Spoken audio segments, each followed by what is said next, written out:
Tech is funny. Like, in tech, you need to know the next quarter. That's why the insider traders love tech. You need to know what's going on next quarter before it happens. Because otherwise, you really can come up with a long-term thesis based on the technology, but you don't know if that thesis is on track or not. You can do some probabilistic weightings of like, okay, this is theoretically a good opportunity, but if the quarters don't start working in your direction, it doesn't really matter what you project. That's why tech is very tricky. And you need to keep your ear to the ground and watch the quarterly reports like a hawk, because if something's going wrong, you got to redefine your whole thesis, and everything's fucked. So tech requires the so-called channel checks, which are basically illegal if you do them the right way. You're asking people, well, how's the business going for Intel? Or you like their chips or do you not like their chips? And if they say no, you exit your investment. But basically, you're kind of getting insider info. So I don't like that whole process of tech investing. It irks me. It's always irked me. And it's especially ironic given that, I've been to prison. The hedge fund world is a very dangerous job. There's a lot of people who've gone to jail for doing channel checks too aggressively. So how do you know what the line is, right? How do you know, like, oh, well, you can ask that question, but don't ask that question. And, there's some pretty good frameworks and rules for it. Don't get me wrong, it's not that hard, but... All right, you can see that there was some volatility in their cash flow this year, 2006. 2008 will be really interesting.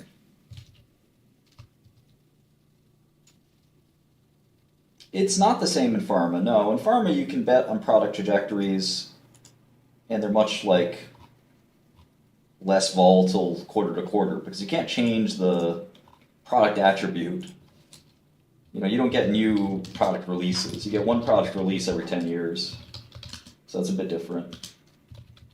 And you can basically predict how well the product will do based on the product attributes. Whereas here, it's really not that easy. You kind of have to see the sales with your own eyes, if that makes sense. So it looks like 2008, they didn't have much of a revenue decline, even though that was a very challenging year cyclically. Let's see if they were a lagging indicator in 2009 was rough for them.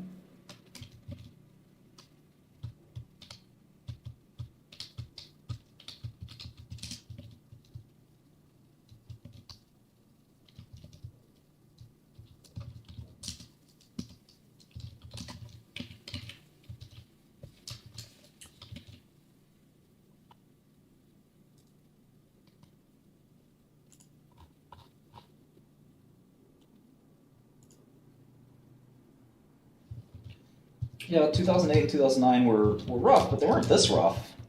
They weren't down 40%. Jeez, what the heck is going on?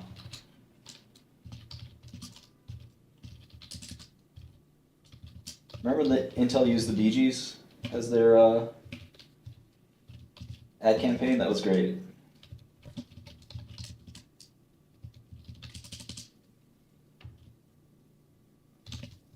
Intel used to have 6.2 billion shares outstanding. Now they have, I think I remember when they had 7.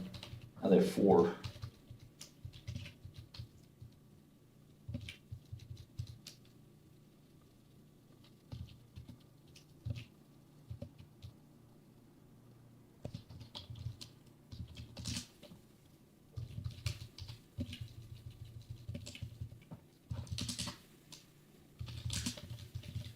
Yeah, so the 2008 recession didn't phase Intel.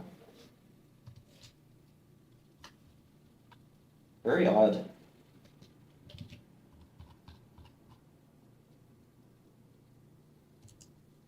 Semiconductor cycle and the economic cycle aren't 100% overlap, I guess. So the semi cycle right now is hitting this big bump, but you wouldn't know it if you talked to AMD. You would sort of know it if you talk to NVIDIA. They've had a big slowdown.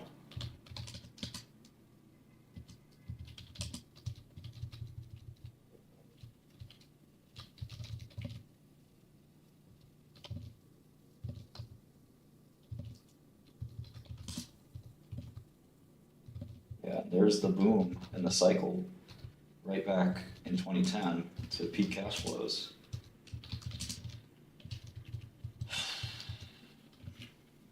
So they have a business cycle and a market share cycle, like a product cycle, and they're at the trough of both, which is why it's like a perfect storm. And usually you want to buy stocks, right, when there's a perfect storm, because it can't get any worse.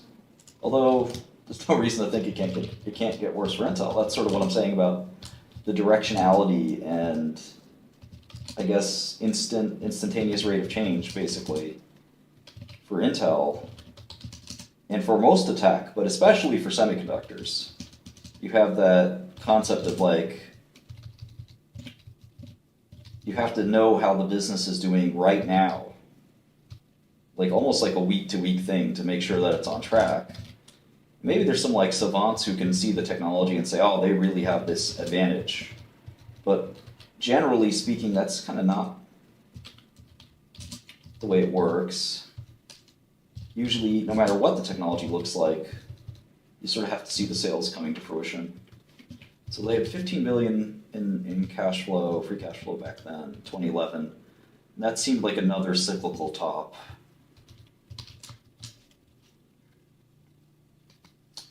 And the quarterly reports are basically what those updates are, right? But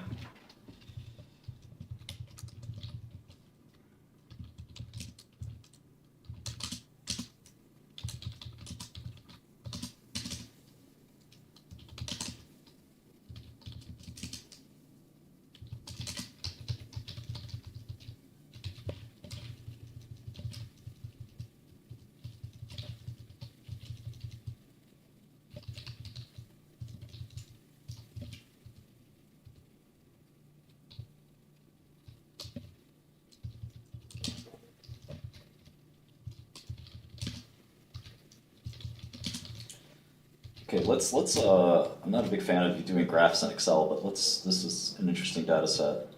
This is free cash flow for Intel. I just want you to see kind of like how different a semiconductor company's cash flow looks from most companies. Real big swings in net income.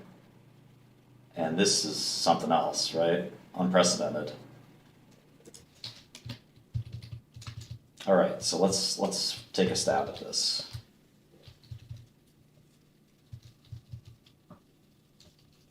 I'm going to assume the semiconductor market grows at 5% per annum until 2035.